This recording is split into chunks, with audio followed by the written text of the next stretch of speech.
a hablar ahora de consumo y en particular de consumo de carne. ¿Cómo está en este momento, en esta situación económica? Está con nosotros Daniel Urcía, el expresidente de la Federación de Industrias Frigoríficas Regionales Argentinas y nos trae el tema. Daniel, buen día, ¿cómo estás?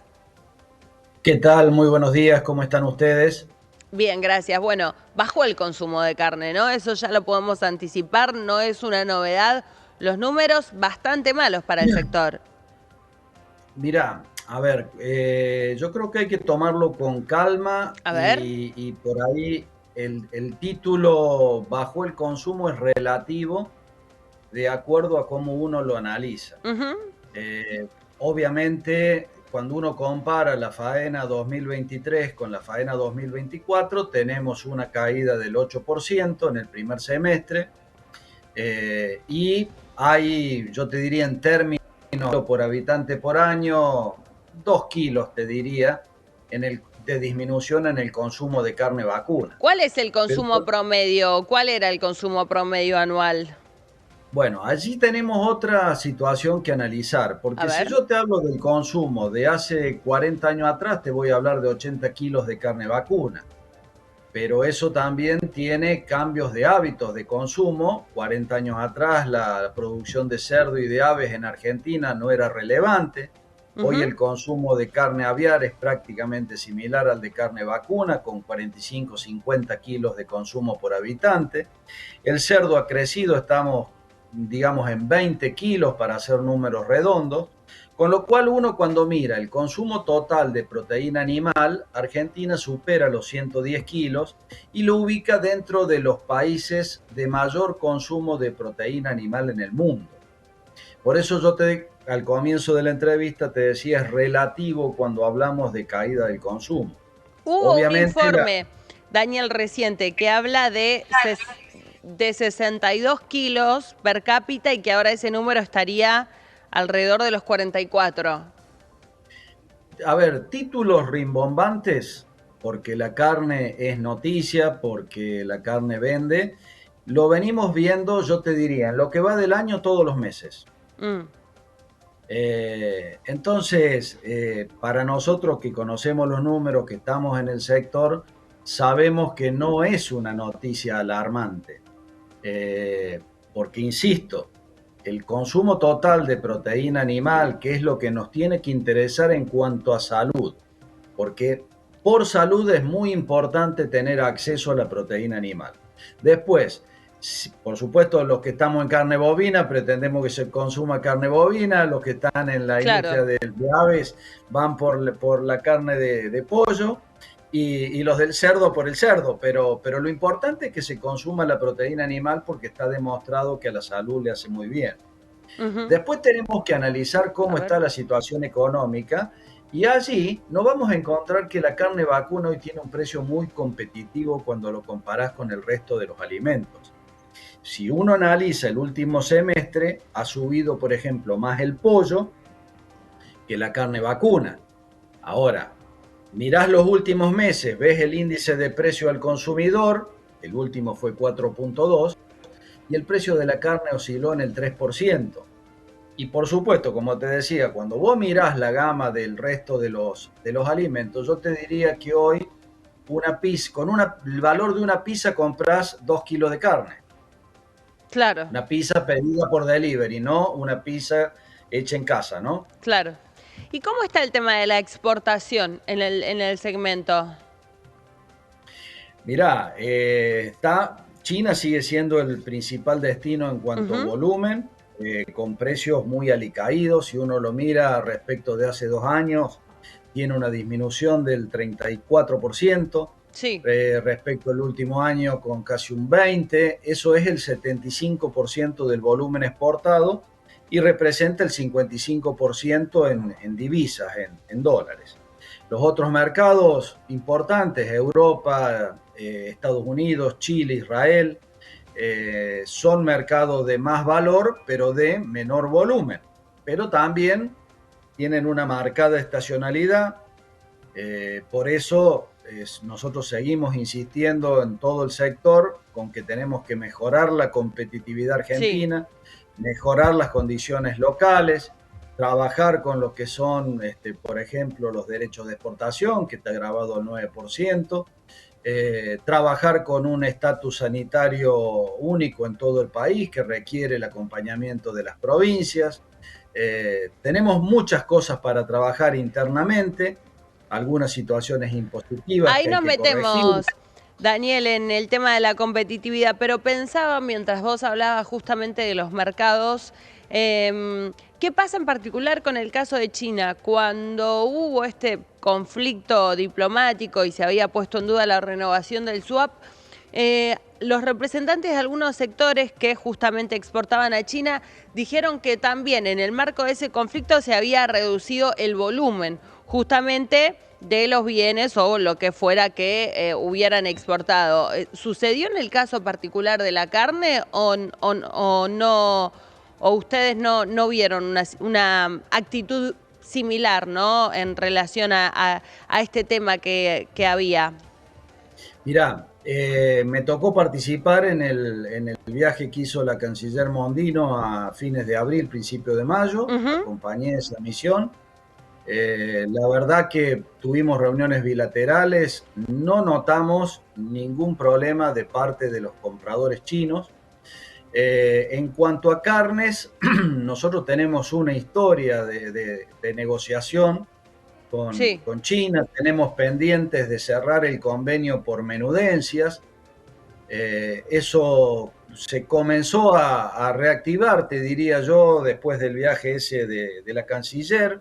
En este momento está el secretario de Bioeconomía y el vicepresidente de SENASA en China trabajando en ese convenio. A ver, convenio de menudencias de carnes bovinas, porcinas y reapertura de aves, que no son pocas cosas. Claro. Eh, China tiene una historia de negociación. Nosotros en carnes empezamos en el 2005 y creo que el mercado estuvo operativo en el 2015. Nos llevó 10 años. Claro. Eh, a partir del año 2018, China es el principal destino en cuanto a volumen. Yo lo comenté en China, en una reunión en Shanghái, que para nosotros realmente es un mercado muy importante, China, lo tratamos como tal. Sin duda. Recientemente fuimos a la feria de Xial en Shanghái y fueron, yo te diría, más de 40 empresas argentinas estuvieron presentes allá. Eso demuestra la importancia que Y nosotros le Daniel, damos. desde el 2018 a este entonces, ¿ese volumen se redujo o aumentó en cuanto al nivel de las exportaciones? Para entender también si ese mercado está creciendo, ¿no? Sobre este otro tema que vos decías, podríamos mejorar la competitividad, ¿no? Y seguramente allí que sea también una oportunidad para dinamizarlo aún en mayor medida. Bueno, para Argentina representa el 75% en volumen, que ya es muchísimo. Ujú.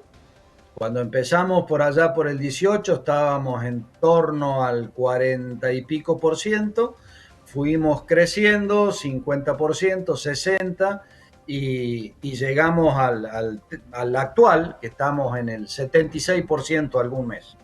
Ujú. Eh, por eso es importante trabajar también en las aperturas de otros mercados, Sí. porque no porque China no sea importante, sino porque es importante para un país vendedor diversificar sus exportaciones, porque cuando un cliente tiene una posición, digamos, superlativa, indudablemente que empieza a poner condiciones. Pero hoy por hoy China es el importador de carnes más importante del mundo, el que realiza mayores importaciones y pese a los precios bajos, ha crecido en el volumen total importado en lo Ujú. que va del año, enero, febrero, marzo, ha superado sus toneladas de importaciones de años anteriores. Eh, pero insisto, hoy los frigoríficos que tienen China, la integración del negocio es más positivo pese a los malos precios Claro. que aquellos frigoríficos exportadores que no tienen habilitado ese destino. Claro, claro, claro. Daniel, y volviendo a este tema que decías, ¿no? De la competitividad para incluso ganar mercado, ¿cómo ves las políticas del gobierno? ¿Qué pensás que se podría hacer o qué destacás de lo que se hace en particular para el sector? Bueno, venimos trabajando, hemos tenido reuniones de trabajo, hay una mesa con Cancillería, SENASA y Bioeconomía por la apertura de mercados, eso es muy positivo. En cuanto a bioeconomía, se han hecho alguna simplificación de normas que veníamos insistiendo y trabajando desde hace tiempo. Nos quedó trunca la esperanza de la modificación de la ley sanitaria de carnes. Ujú. Estaba incluida en el primer proyecto de ley bases, se quitó en el segundo. Vamos a insistir porque toda la cadena de ganados y carne está absolutamente de acuerdo y alineado que tenemos que tener un estándar sanitario nacional, diría yo, del nivel de SENASA. Eso para proyectar el desarrollo de la industria frigorífica Claro. e impulsar a que en algún momento todo frigorífico tenga posibilidad de exportar. Ujú. Eh, Nosotros hoy el abastecimiento interno está absolutamente asegurado, de hecho es nuestro principal mercado, porque yo te hablaba del 70% del volumen exportado a Sí. China, pero el 70% de nuestra producción de carne se consume en Argentina. Ujú. Entonces el principal mercado nuestro es el mercado doméstico. Y en eso, Se habló, Daniel, en este, algún momento, ¿no te acordás cuando se desreguló lo que podían exportar los frigoríficos y demás? Si iba a haber un desabastecimiento, si los precios de afuera eran mejores y entonces no se iba a abastecer el mercado interno. Bueno, un montón de cuestiones que fueron surgiendo, ¿no? Con el impacto, como vos decías recién del título, finalmente no pasó nada de eso.